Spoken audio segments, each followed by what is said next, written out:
In less than 24 hours, more than 450 migrants were taken into custody from trains, motels, and bus stations in a series of raids across southern Mexico. Well, this is perhaps the biggest operation in the port of Veracruz and the biggest for the Southern Border Program.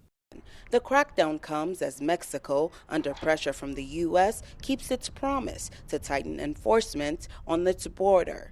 Both countries have been struggling to cope with the influx of Central American migrants seeking asylum in the United States. I have a problem because I cannot return to Honduras. Gangs burned my house, burned my little girl. I have evidence of all that.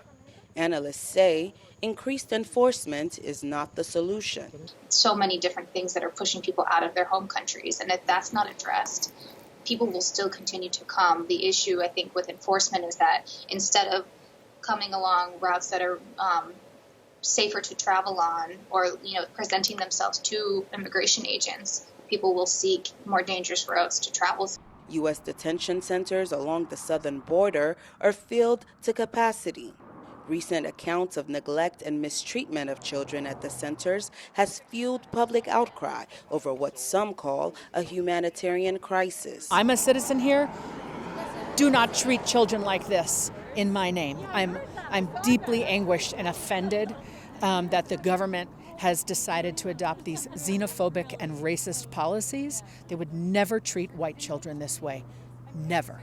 Before breaking for recess, Congress approved an emergency bill that provides $4.6 billion to ease overcrowding and harsh conditions at U.S. holding facilities. On this vote, the yeas are 305, the nays are 102.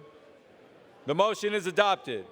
The legislation was a disappointment for some House Democrats who wanted to give more help for detained migrant families and children. The children come first.